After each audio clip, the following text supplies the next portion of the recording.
Hey everybody, this is D Hunter, bringing another action figure review. Today, we're going to look at the McFarlane DC Multiverse, DC Direct, Page Puncher Wonder Woman. This is a classic, old-school Golden Age Wonder Woman. So let's take a look at the packaging. As you can see at the top, ages 12 plus, includes exclusive comic book in the English language. DC Direct, Wonder Woman. Here she is in the package. Looks like we have a total of 6 interchangeable hands, collector's card, display stand, and a comic. Not much going on the sides. In the back, here is a reprint of Wonder Woman #1. And at the bottom, there's the barcode if it helps, although you can't really see the numbers very well. So no further ado, let's open her up. Alright, now that we have this figure out of the package, here she is with all the accessories laid out. We have a display stand, a collector's card, 6 interchangeable hands, and a reprint of Wonder Woman #1. This is the old school, original Golden Age Wonder Woman. Wonder Woman first debuted in All-Star Comics #8 in 1941. She got her own solo series in 1942. And she is arguably the third most important member of the entire DC universe. Batman, Superman, and Wonder Woman. Now, a lot of people missed out on the standard comic version of Wonder Woman, and she's really, really expensive to get nowadays, so I'm sure there's some people thinking maybe this will be good fill-in. But to me, she just looks super old school. And no, you cannot take the skirt off very easily. The diaper underneath and the skirt are connected, so if you were to take it off, I think you would just see the sort of inner skeleton, whatever's left. I think it's really cool to get the first appearance of Wonder Woman. She'll be awesome next to the first appearance Batman, first appearance Superman, Jay Garrick Flash, Alan Scott Green Lantern, old school Justice League. So let's take a closer look. Now, starting with their head, the eyes look a little weird. It looks like she's like, I don't know, a sleep-deprived, depressed housewife. It just, I don't know, looks kind of odd. And it seems like she's kind of looking a little bit to the side. I don't know, maybe just one of the eyes. Anyway, she has a little tear on top. The hair looks pretty good. It is similar to what I'm seeing in the comic there.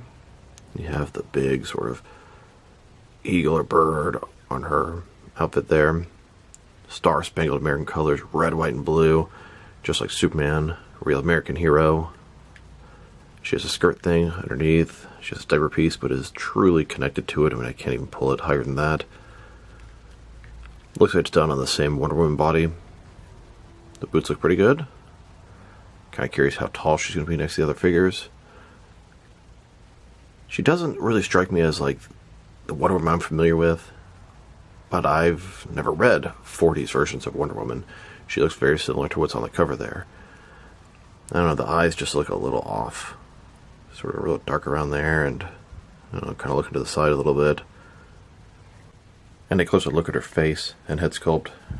It looks good, just like I said, not the Wonder Woman I'm familiar with, but not too far off either. Seems a little simpler, the hair sort of tied up in that headband. And then, here's the figure, broken down as far as she can go, with all of her removable parts detached. Now let's check out her accessories, starting off with the boring stuff. Here's her display stand, typical McFarlane display stand. They're putting the classic DC logo on them now. And then we have her collector's card. As you can see, it's an image of the old school Wonder Woman. On the back, there is a description. If you want to read that, pause now. Now let's look at our comic. This is a reprint of Wonder Woman #1 from 1942. #1, Wonder Woman, summer issue. Wonder Woman riding a white horse. Looks like some soldiers on a horse nearby. A complete 64-page issue containing all new, never-before published adventures of Wonder Woman. The back, modern DC logo. Now let's look at her hands. She has a total of 6 hands, 3 left hands, and 3 right hands. Here she is, with her first pair of hands. These are her fists. Then, with her second pair of hands, these are a pair of gripping hands to hold the accessories that she does not come with. And her third pair of hands, these are a pair of open hands. It would have been really nice if she came with her lasso in some way, shape, or form, and maybe a sword and shield. She's actually using the lasso on the front cover of the comic. They could have at least given you a string lasso to make you feel like you're getting a better value. Or possibly a sword and shield combo, which could have been reused from previous Wonder Woman figures. Here's a look at Wonder Woman riding on the platinum version of Jonah Hex's horse, the General. This is the white version of the horse. Kind of like how she's riding a horse on the front cover of Wonder Woman #1. And it looks pretty decent. I could see McFarlane doing a deluxe set with her on a horse in the future. Who knows? Now to check out the reuse, differences, and similarities between this Golden Age Wonder Woman and the modern version. So let's take a closer look. Obviously their heads are totally different. The torso area is also different. This is a sculpted piece. It's risen here, and this is also a sculpted piece. Neither one has ab articulation, and I'm okay with that. It looks like her shoulder butterfly things fit a little bit better. Hers are a lot looser, as you can see, and hers are a lot tighter. Looks a lot smoother, more seamless. The arms, they look to be the same. Of course, she didn't have that extra sort of bracelet. Hers are much smaller. The legs also look to be the same. The boots the same. The feet are different. She's got the high heels, and they didn't botch it like they did with Power Girl, make her super, super tall. So, I like it. This is a really nice figure, and this is the classic first appearance Wonder Woman. Both very welcome in the collection. Here are all the figures that utilized this Wonder Woman base body. It debuted with Superwoman there. We have a total of 8 figures. Hawk Girl, Power Girl, Wonder Woman, and Superwoman. I like the base body. They just made the Power Girl a little bit too tall. Now they've taken a pretty good look at both the figure and her accessories. Let's check out her height. From bottom to the top of her head, standing about 7.4 inches tall, which can translate to just under 19 centimeters. And for her articulation, starting with her head, of course, you can rotate side to side. She can look up, not very much, the hair obstructs that. Down, very good amount. Can tilt her head, at least a little bit from side to side. Shoulders on a ball joint goes up way more than 90 degrees. Up, down, around. She's got this butterfly ring between her shoulder and chest, increase the range of motion and covering the gap that would be there. Bicep cut. Double jointed elbows. Her wrists can rotate and it's hinged as well. Torso is one solid piece. Ball joint in the waist, rotate around, forward and back. Legs, they go out about this far, the skirt obstructs it from going further. McFarlane style hip joints. Rotation is pretty much non-existent. They go forward, not very much, the skirt makes it kind of rough. Back not at all. Double jointed knees, and then her ankle. Forward and back, rotate, tilt, rock. And she has no toe articulation.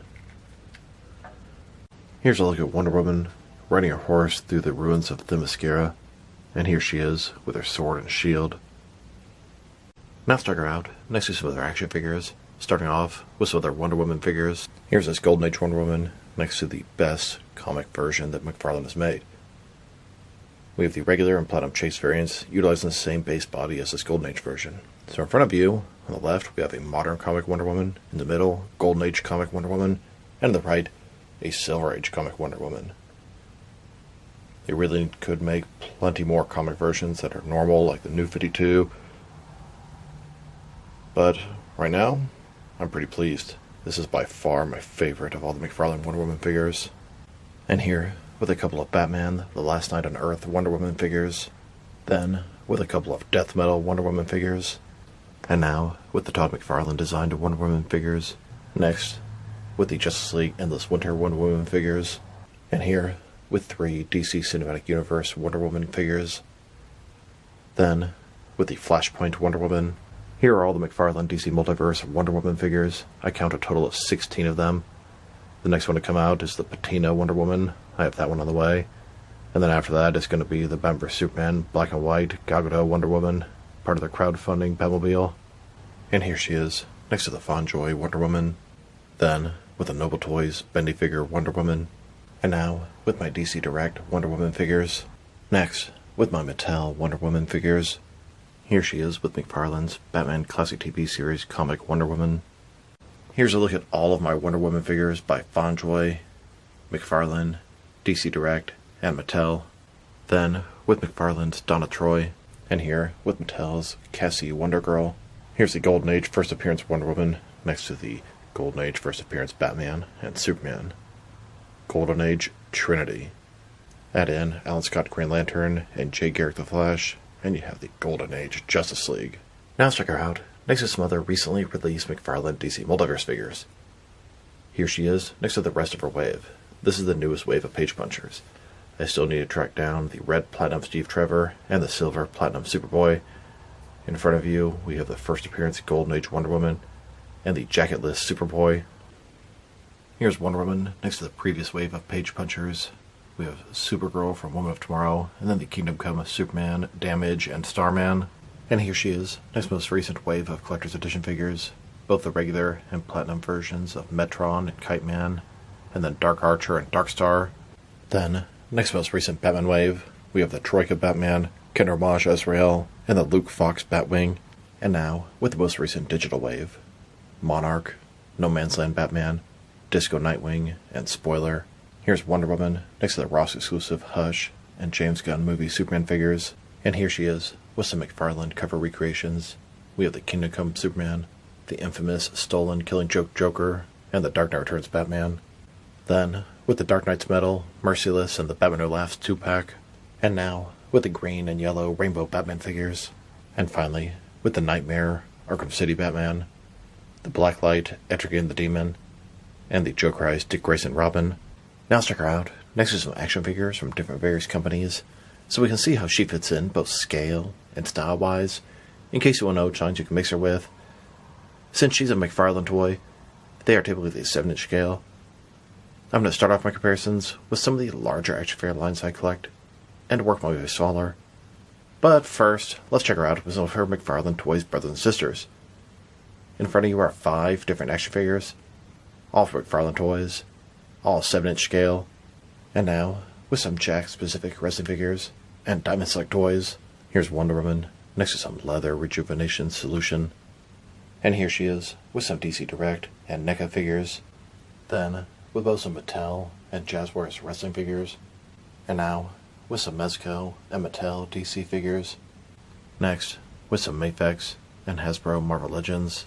And finally, with some SH Figure Arts and Jazzwares Fortnite figures. So overall, it's a pretty nice Wonder Woman figure.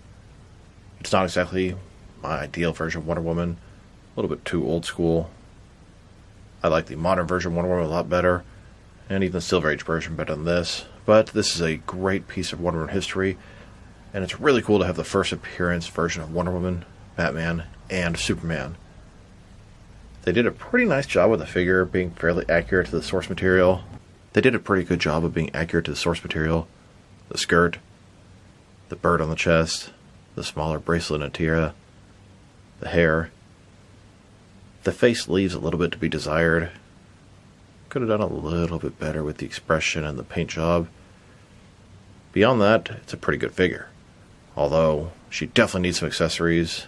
I mean, the lasso, the little string with the bendy wire can't cost that much, and it's right there on the front of the cover. Personally, I think she should have had a sword, shield, and lasso. But at least a lasso. Come on.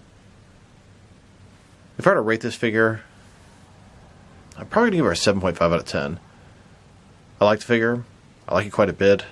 But the face is a little rough. Lack of accessories. But I'm really happy to have a first appearance Wonder Woman. I don't know if any other company's ever done one before. They probably have. But I don't have one, and I'm not familiar with one. And having just the Trinity first appearance Golden Age is a really cool thing. So this is D Hunter. Thank you for watching this video. If you liked the video, press like below. If you have anything you want to say about the video, add to the comment section. If you want to see additional action figure reviews from me, press subscribe. I do appreciate when you do that. Once again, this is D Hunter. Thank you for watching, and I'll talk to you guys real soon.